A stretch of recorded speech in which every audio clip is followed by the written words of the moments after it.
Hello, everybody. Welcome back to yet another episode of Working Title. I finally seem to have a flow going this year, and I haven't missed a lot. Fingers crossed, knock on wood, all the other stuff, because it's probably going to happen soon. But today, we have one new competitor who I'm very excited to see, and an older competitor that's been here once before that I gave him something very specific last time. This time, giving him a little bit more leeway, so I'm very curious to see what he's going to do with it. I am a little amped up at the moment. I'm outside trying to shovel the ice off my driveway as quickly as possible before I have the 15 things I'm doing today. So, yay. Sorry for everyone that's watching that thinks I have too much energy. But starting up first, we are going to bring in our newcomer. Trying to get him on for a little while now. Finally was able to get it going. Stephen Shepard, how are you doing today? I am doing well. Excellent. Look, I'm excited to have you on here. I know you said it a couple times in the chats that you were always interested to get on. Glad we were finally able to get this going.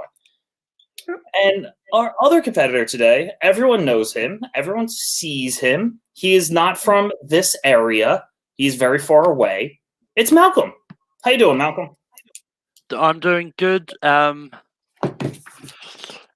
Just having fun. Spent all last night after I finished working on a pitch. Realised just now I took down one of the words, but I'm going to try and figure out how to switch it around on the fly. That's what's fun. I believe in you. I think you can do it because some of the words kind of go together, some not so much. So I'm very intrigued to see what everybody has here. Starting off, for everyone that might just be watching this for the first time, we are going to start off with round number one, which I have dubbed Hit Me With Your Best Plot. I will say this every time I do this show. I know it's corny, but it's mine. Deal with it. So, round number one, each competitor will get 5 minutes to give me their pitch. Just let me know what they say. If I'm not paying attention, it's because I'm writing it down. So trust me, I'm listening. But they will get 5 minutes to give me their pitch, and then we'll go from there. First off, Malcolm was first. So Malcolm will give me the pitch to start, as I always do. I will wait for you to start your pitch before I give you your 5-minute timer, so you do not waste any time that you might need in the end. So whenever you're ready, you can go for it.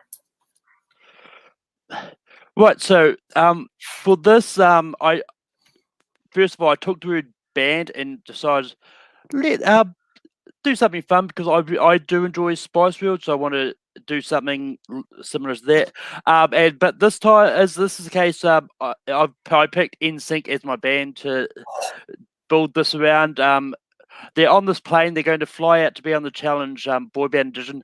The next thing they know, the plane suddenly gets rerouted. They end up on Stewart Island, and then when they get off the plane, the person who kidnapped them comes face to face, says, "Go find in the middle of the forest. There's a gift waiting for you."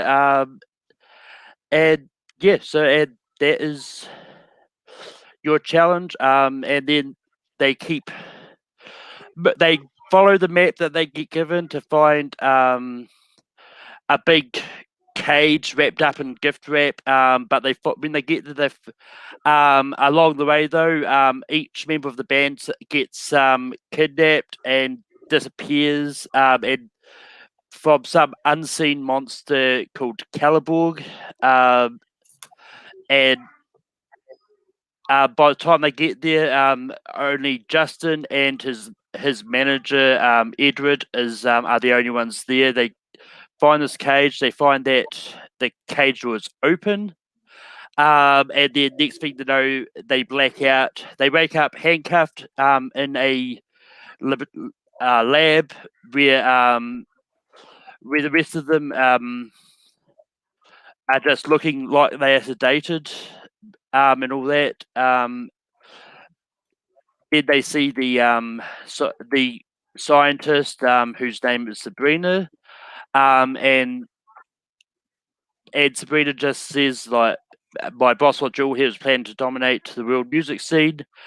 Justin tries to be the bravado, says will never corroborate. Then Sabrina sedates, injects them with something as well, and then a voice comes over the intercom, asking if everyone's ready. Then the big gong sound says, and you see NSYNC along with all the other kidnapped bands, which you see on a screen, like Backstreet Boys, Coldplay, all them are there too, as they all go follow the courtyard. and they find out that the person, but actually I'm getting ahead of myself. But when everyone leaves and the scientist leaves, the kidnapper turns out to be a good guy. He has the antidote for the serum, injects Justin, and goes and just doesn't say anything because he knows that the room is bugged. But he hands a note going, "Look, the person here that is behind all this wants to have all the boy bands fight to the death in this courtyard. But so it's up to you. But the big monster that brought you all here was under control, but I've since remedied that as well. So, but just follow along. Just don't give anything away. The monster will help you out. But then they follow there, and then when they get there, they find that the person behind all this is Meg Scott, who is the host of the Challenge the Boy Band edition. This was all a planned mastermind from the get-go. Everyone all starts fighting. Some members of the band do end up dying, but then the monster comes and has a big bucket of the antidote that they throw all over the place. And then they all come to, and yeah, but then the way the movie ends is they inject Meg with the same mind control serum that was used on them, and that's sort of where the movie ends. And it, yeah.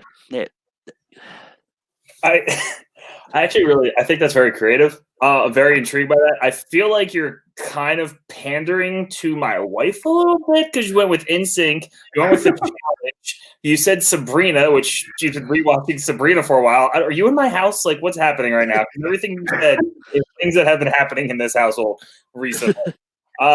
Very creative. I like the way you're doing it. I was already in when you said you're like, oh, I like Spice World, so I kind of went with that. I was like, all right, I like this idea already. I'm very curious to see. I mean, I know you don't have too much, but I'll be curious to see who you have playing this Sabrina. I believe it was Meg Scott was the leader of the challenge. I think you said, yeah. And a couple of other people. Obviously, if you cast anyone other than NSYNC for NSYNC, you fail and you will lose this immediately. But love it. Very creative. Very interesting. Hold on. Let's see. Okay, Tony apparently is intrigued by my hat. I know. I don't have my normal hair right now. I can't have the flow with the way I look. All right. Perfect. Malcolm, very entertaining, very interesting. I like it. Steven, are you ready for your pitch, your first time attempting this? You ready? Once you're unfrozen. Sure. Okay, there we go. Whenever you start talking, I will start the clock, and you can go whenever you feel comfortable.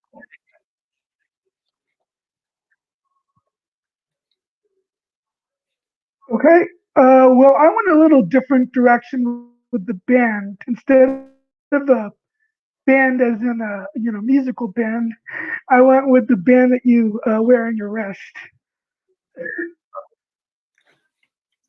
Are you guys hearing me?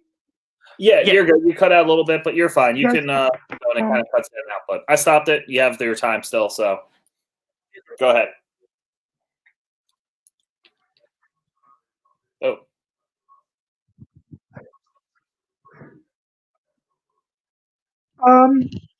So That's better. in the opening scene is between two brothers, and they're out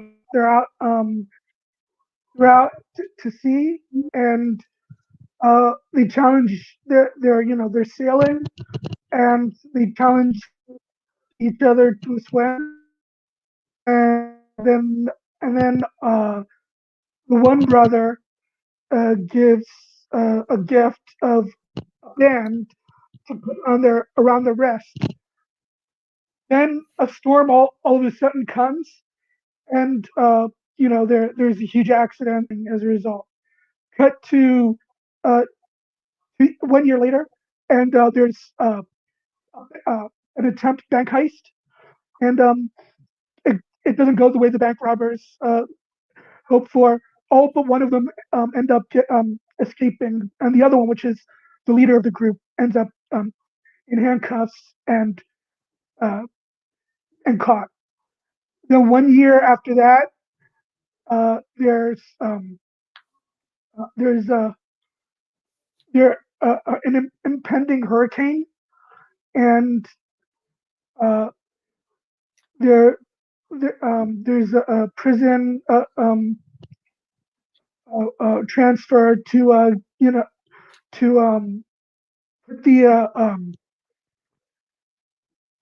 put to put all the prisoners into a new jail because the town is being evacuated because of the impending hurricane. And one of the prisoners being transferred is the guy that was arrested. And just in time for the town being evacuated, the one son comes back to there's he's a little estranged from his father, but he decides to help out because his father is is one of the people leading the prison transfer. But he helps out the mother unpacking and to leave town. Then once everyone is gone and the prison transfer begins, the other gangs that the other gang members that were part of the heist comes to take him away from the prison transfer. The son ends up helping his father and evading the gang of ruthless criminals. But then the hurricane comes and they all have to go to safety.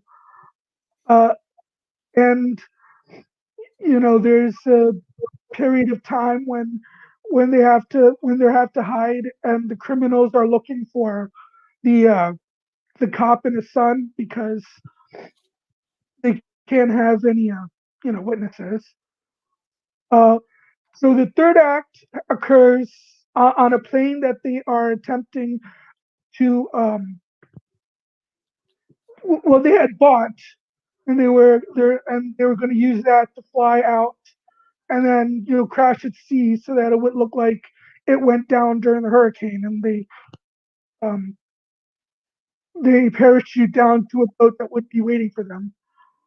But in a plot twist, the son is actually with the criminals, and he was just making sure that his father isn't killed in the process. But he ends up they end up all fighting. There's a huge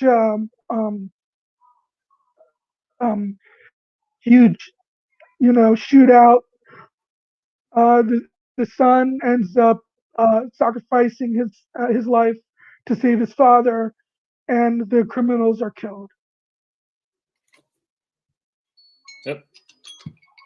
Okay, got it. All right, interesting. I like it. Kind of get like the heist method in there, the prison. You get a lot of the action thriller kind of elements in there as well. I have a couple, like maybe one question about it, but that'll be probably brought up later, so I'm not going to say anything to it. But I like the idea of changing up the band. That's kind of why when I did band, I was like, you know what? Some people might do musical band. Some people might do just wristband. There are many different methods of doing that. So I'm glad you guys kind of both went a different way with that. I like the idea. I'm always a fan of a bank heist movie. They're always good. They're always thrilling. They're entertaining. And having a little twist in there is always a positive. The twist was a little different than I expected. I was expecting the father to be a little bit more involved, but you went with the son. So I kind of appreciate that. Did not expect it. All right. Round one is done. Both very good pitches, as always, going two very different directions, making my life just that much easier in the end of this. Nobody pitches something sort of similar and just with a change or two. Nobody. So, round number 2, call the casting call. This is where I want to know, who are you casting in your movie? If you tell me who your stars are, just the main characters, maybe 1 or 2 of the extras, that's fine. And if you have a director that you really like that you want to do, go for it. If you don't, not a big deal, because I probably don't know who you're talking about when you say that director's name. So, Malcolm, you went first in this one. So, Steven, whenever you want to go, you can tell me who your cast is, the father, son, criminals, etc.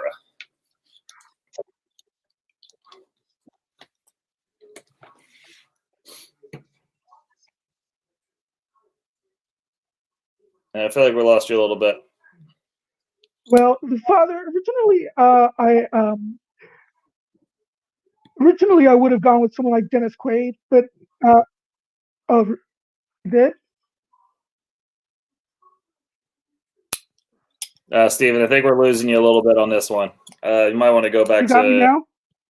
Yeah, a little bit better. It's just, it was in and out for a little bit. All I heard was father and who you might have went with, but I did not hear who you went with in the end.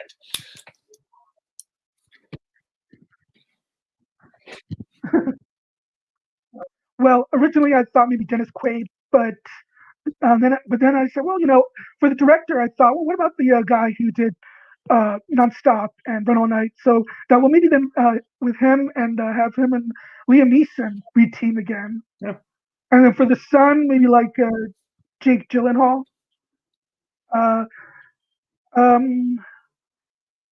That's all I really was able to think of in terms of cast and director at the moment. That's perfectly fine. Those are, I mean, obviously the 2 main characters. I normally just ask for main. Some people give me a person that you see for 10 seconds in their 5-minute pitch, and yet I still know every single person. So I do like the casting. We'll look up that director because I don't know who it is, but I like those movies. I like Liam Neeson in those movies. He does a good job in them. And Liam and Jake Gyllenhaal is actually a very interesting combination that I kind of like, because they can both be a little crazy in movies, but they both are very good actors. So I do like the idea that you have there. Malcolm, I'm guessing NSYNC is NSYNC, but who else is in there for you? Who's the manager? What do you got? You went full Peggy. But yeah, so NSYNC is definitely NSYNC. There's no point in casting somebody else for them. But you joked about me pandering. I'm probably am pandering a little bit more because playing the role of the kidnapper Taylor is Chris Evans. Man, you were just one vote. Playing the role of the host of the challenge, Meg, is Kristen Stewart. But I think she's got one of those interesting things, and like she can sort of do a lot of different roles. Playing the role, doing the mocap and doing the voice that we'll talk later. The Caliborg, the mutant ape, is of course Andy Serkis. Playing Sabrina, the scientist, is Florence Pugh. Playing the manager of NSYNC is Sam Levine. And I mean, the director, you might know him, I don't know, is Peter Jackson, just some guy. I don't know who that is. I know he's a couple good movies, like I think Bad Taste, and then he makes some really trashy ones that came out like more recently. People like him, I guess. I don't know. All right. I'm intrigued. Like Peter Jackson's, I mean, I kind of knew you were going to go there because that's a classic Malcolm move, is the Peter Jackson. But actually, if you're going to have a big island, you're going to have a lot of stuff on it. It actually might make sense. It might work out okay. I do hope there's more action than walking than some of his other movies, but I'm intrigued by it. Actually, Chris Evans, you're pandering. Understood. Makes sense. Kristen Stewart actually do like, I think Twilight kind of gave her a bad rap, and she actually does have some more abilities, and she was given the chance to show. Andy Serkis, obviously, when you said mutant mocap, there's no other choice in that. Florence Pugh, great. Sam Levine, do your thing. He's great in a lot of the movies. Did in the small roles. This is a smaller role. It probably would work out great. I'm intrigued by it, and let's be honest, you get the Schmoedown people in there, you get extra little something out of it. All right, interesting. I like everything you got going on so far. Now comes the fun part. I feel like this is going to be a little calmer than last week, where I almost had to shut down the whole screen because it got a little out of control. But I'm going to let you guys go. This is what I call the comment section. Basically, I named it this because this is where you guys kind of talk a little bit bad about the other person's, and you tell me why yours is better. Because the comment section on YouTube and Facebook is always where the worst people go.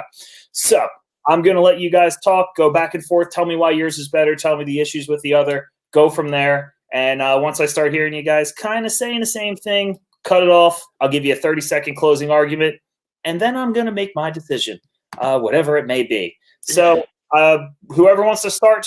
I'm just going to sit back here and listen. So go for it.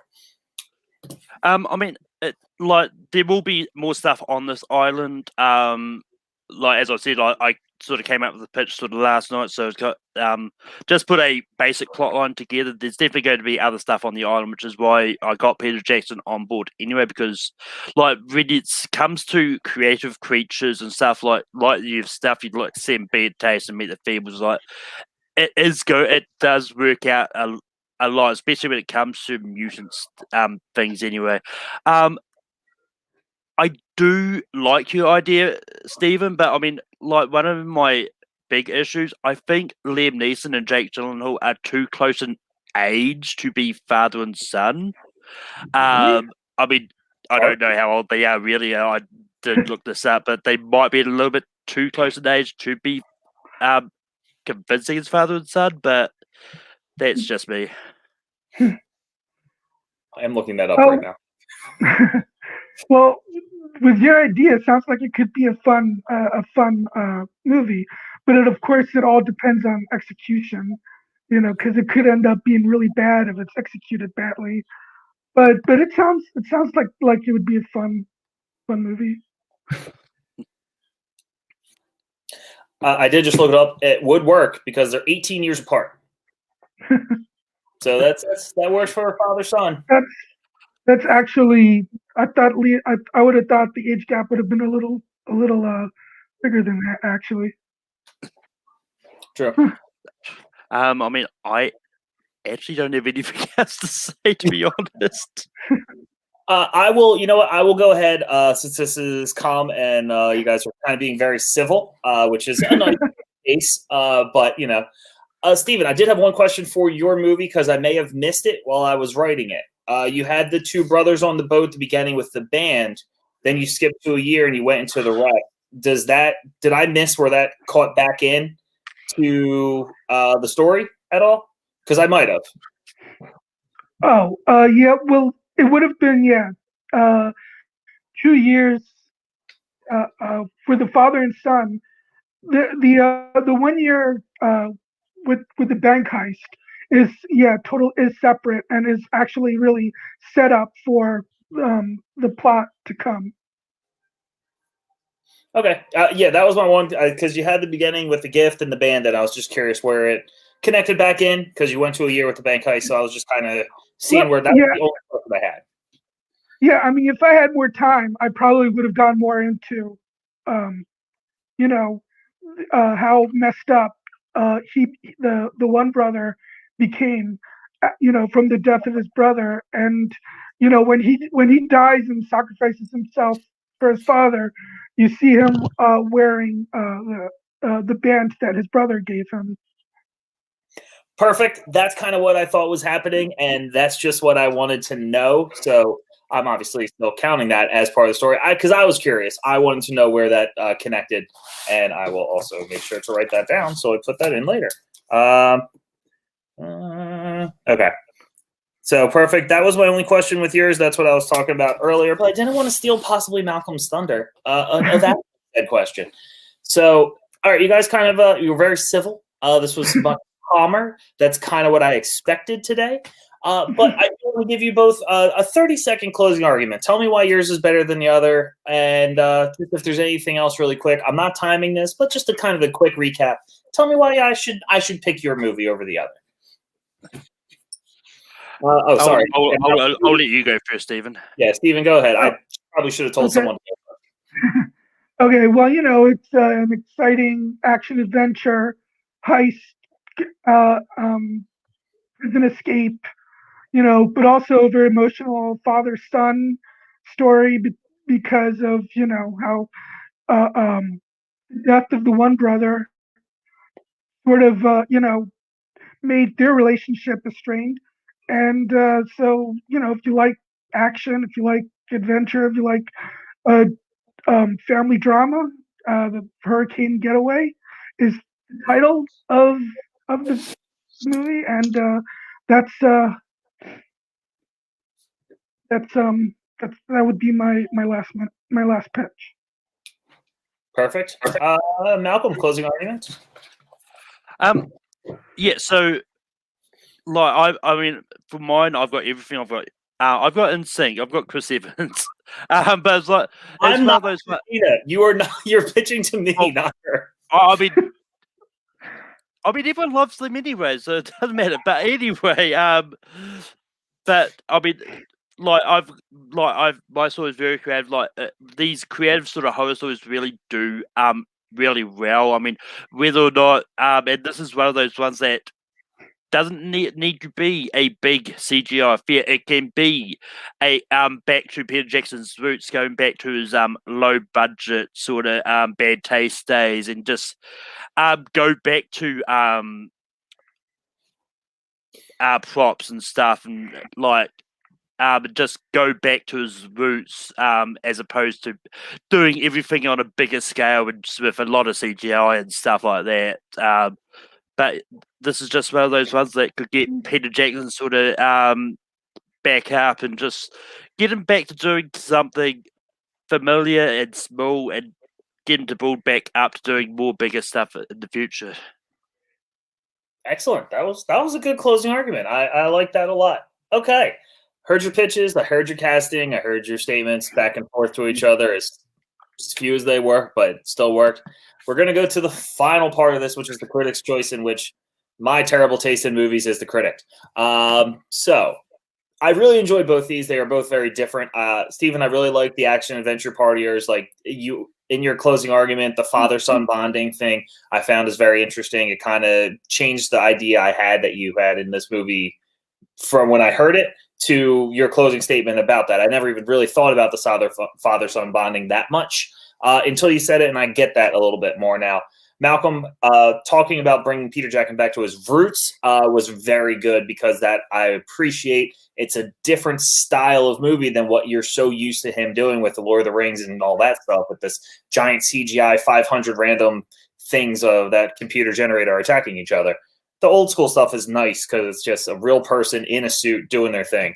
In the end, both interesting pitches. You both used all of these things very creatively, which is always the best. That's why I like doing this. I tried it the other week, and it was not easy. So kudos to both of you for being able to pull off great pitches.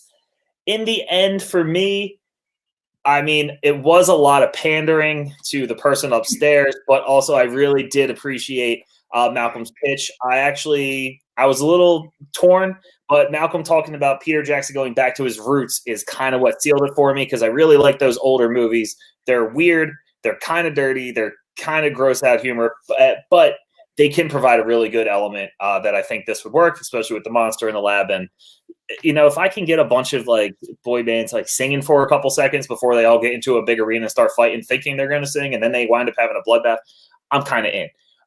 So going with Malcolm for this one, but in the end, it all comes down to what people say in the post. So I will try to put that up. That'll be up later, probably tomorrow, because let's be honest, I got too much stuff to do today to write this out. It is the hardest thing to do with this job. But anyway, Malcolm, I know you have a ton of stuff to do, so I'm going to start with Stephen. Stephen, just want to ask you, did you have fun doing this? You were interested in trying this again at some point? Yeah, definitely. It was definitely fun. Yeah. Perfect. Do you have anything going on, like any, like, I don't know, podcasts, any shows, anything that you want to pitch or talk about before you go? I do not have anything going on at the moment, no. Right. Well, then, you know what? We will see you around on all the other random shows, because I know we've seen you around a couple times, and it's always great to have you. Malcolm, I will go to you. You've been here before. You enjoy it a second time. You still want to try it a third at some point? Oh, definitely.